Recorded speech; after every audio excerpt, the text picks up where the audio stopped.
What's up, Green Bay Packers fans? Welcome back. As always, thank you for joining me. My name is Paul Brettel. Today we're here to discuss the wide receiver position and the first round of the NFL draft for the Green Bay Packers. Is this the year the drought finally comes to an end and they draft a first round wide receiver? Recent visits, pre-draft visits for the Packers tells us that it's at least on their radar. But before we dive into all that, you know what to do. Hit like in the video, hit subscribe on the YouTube channel. I do greatly appreciate it. Follow me on Twitter at Paul_Brettel. Find all my work over at ESPNLacrosse.com and my Wisconsin sports radio fans, Packers, Brewers, Bucks, Badgers. Download the 105.5 ESPN Lacrosse app. All your Wisconsin sports radio needs. So like I said, is this the year? We know the history. We know the drought that's currently in place when it comes to the Green Bay Packers taking a first-round wide receiver. They haven't done so since 2002. When the team selected Javon Walker. So is this the year things change? Are the passing game woes that the Packers experienced, particularly down the stretch last season, is that going to be enough? Is that going to be the catalyst for them to finally take a receiver in the first round? Again, the visits that they've had in, the pre-draft visits, tells us that it is at least on Brian Gutekunst's radar. Now, before we dive into who these prospects are, the Packers have had in Matthew Golden, wide receiver from Texas, Emeka Egbuka, wide receiver from Ohio State. Golden is pretty much cemented into being a first-round selection, depending on mock drafts or big boards where you look when it comes to Egbuka. He could be a potential very early second-round selection, but there's also a lot of mocks and draft analysts who believe he could make his way into the first round as well. So before we dive into those prospects, these visits, during every pre-draft cycle, every single team can have up to 30 prospects come to their team facility for meetings prior to the NFL draft. Now, this ranges from potential top draft picks in the draft to undrafted rookies, players who aren't going to be drafted. The ultimate purpose of these meetings is because teams have a question. They have a question that's unanswered. They've been following these prospects, scouting these prospects for years, right, throughout their college career and learning about their background, their history, even before then, right?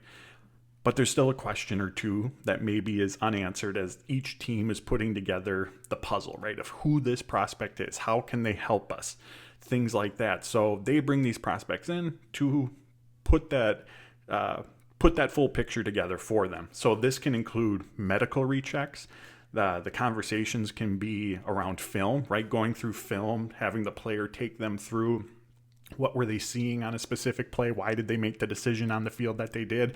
If there's off-field questions that the teams want to ask about to get a better understanding of, again, these in-person visits provide the team with that opportunity. And just because a player comes in for a visit obviously doesn't mean that they're going to end up being selected, but to some degree, again, they are on that team's radar. And you look around the NFL, the connection between these official 30 visits, because you can have 30 prospects in, and whether a team drafts one of those players varies from team to team.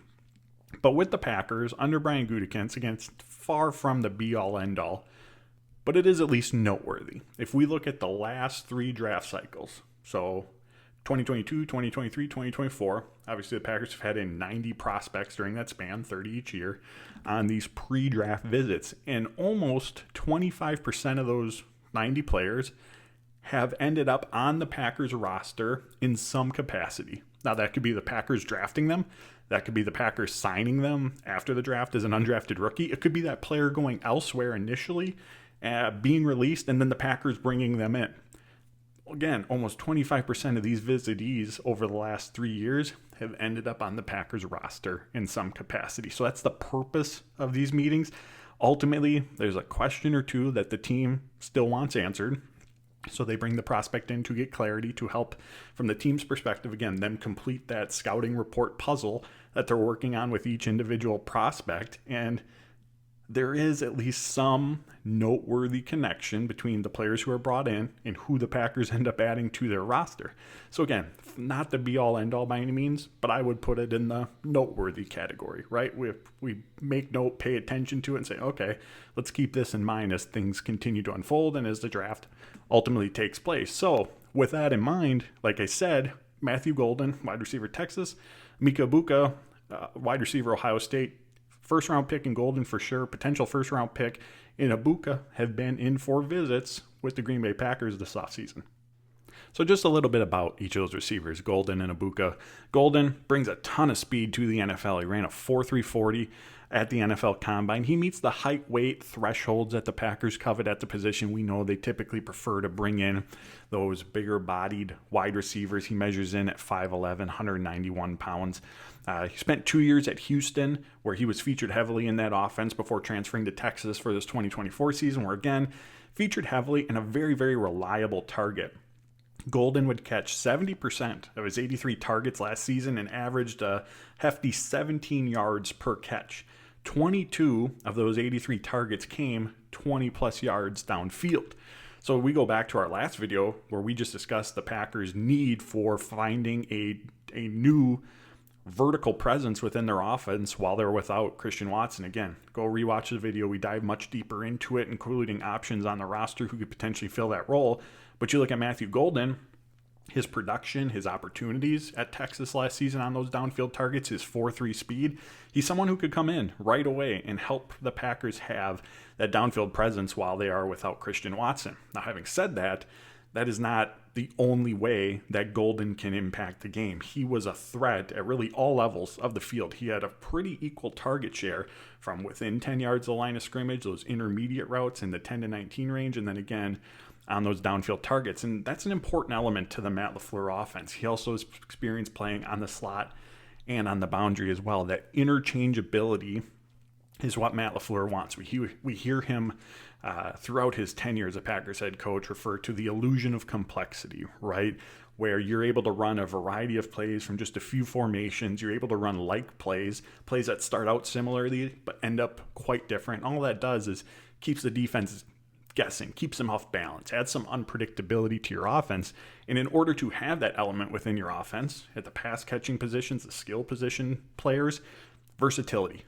Again, where you line up, the routes that you're able to run, the levels of the field that you're able to attack. So fit-wise, again, from the downfield presence, but also Golden's speed, the interchangeability and how he can be utilized within the offense feels like a really good fit for the Matt LaFleur offense. Now, when it comes to Ibuka, doesn't have the same athletic traits that Matthew Golden does, but he's extremely polished. Daniel Jeremiah, one of the best in the NFL when it comes to the NFL draft, said Ibuka is a plug-and-play player. He's for a team who's ready to win now because he can come in from day one and provide some instant impact help for a team. And he has, again, good size, 6 foot, 202 pounds. In 2 of the last 3 seasons at Ohio State, had over 100 targets and eclipsed the 1,000-yard receiving mark again in 2 of the last 3 years. Now, he's mostly played from the slot. And again, we just got done talking about the importance of that interchangeability component to playing wide receiver in the Matt LaFleur offense. But with that size, 6 foot, 202 pounds, with his ball skills, he's someone who I think a number of draft analysts believe can play on the boundary. And most of his opportunities within the Ohio State offense came within 10 yards of the line of scrimmage. Those were where a lot of his targets came from. And he was really, really good at picking up yards after the catch. So 2 very different skill sets here, right? In terms of what the Packers would be adding to their offense. With Ibuka, you might be getting a more week 1 of the 2025 season ready player to contribute. And he has more so, again, there's more out there for him in terms of how he's utilized. But I think compared to Golden, he has more of a defined role, right? You know how you're going to use him.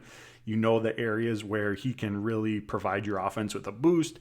Whereas Golden, you're going to get a little bit more flexibility as well. And I know one of the scouting reports out there, Lance Zierlein, NFL.com, with Golden, talked about some refinement that's needed from a route running perspective, I believe. So again, some differences, right, in the receivers, who you're bringing in, how you might utilize them, the impact they might have, how immediate that impact might be. But 2 of the top receivers in this year's draft class going to be first round or in Ibuka's case, potentially early second round selection. And again, they've been in for top 30 visits. Nearly 25% of the Packers' top 30 visits over the last 3 years combined have ended up on the team. This is at least noteworthy.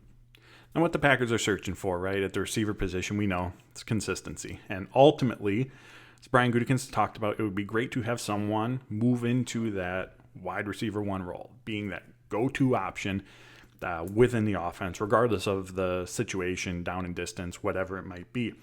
Because coming off of last year, again, we mentioned at the top, we saw with our eyes those passing game woes, the just lack of consistency from Jordan Love, the receivers, the passing game as a whole, particularly down the stretch last season and against some of the NFC's top opponents.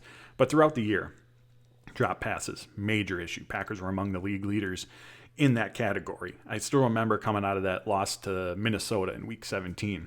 The post-game press conference, one of the things that really stood out to me that Matt LaFleur mentioned was the Vikings in that game played a lot more man coverage than what the Green Bay Packers had anticipated. And with that, the wide receivers didn't do a good enough job of winning their routes often enough, quickly enough. So again, another area of improvement, and the attention to detail, the route running. Again, we go back to another loss, that Philadelphia game in the playoffs.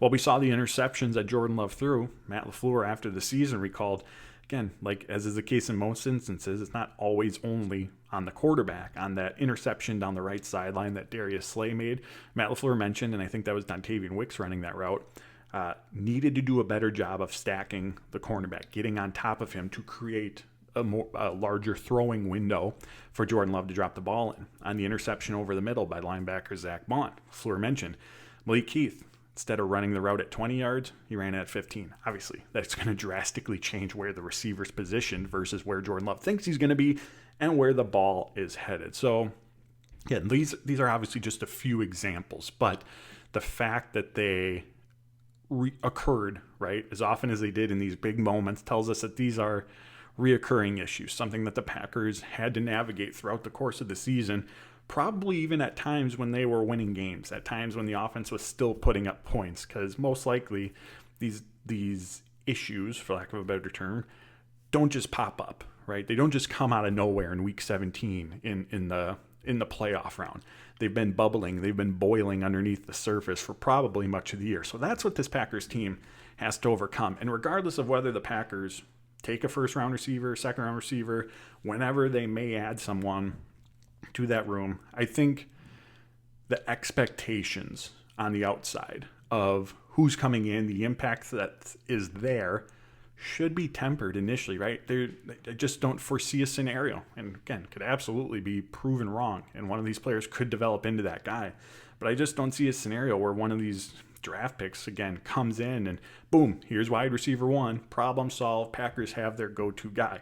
That player's probably not walking through the door, at least not initially. Now, you hope that whoever you bring in, especially if it's a first-round pick, could potentially develop into that player. But I don't know that that player is there in this year's draft class for the Packers to potentially land, right? And I think also not to be forgotten about either, while we just, again, highlighted the issues that the Packers had at the receiver position in the passing game, this is not a position group that's void of talent either. There's a lot of talent in that room. Now, the Packers need more consistency. They need more from that group. Those can all be true, but we can also say there's a lot of talent there.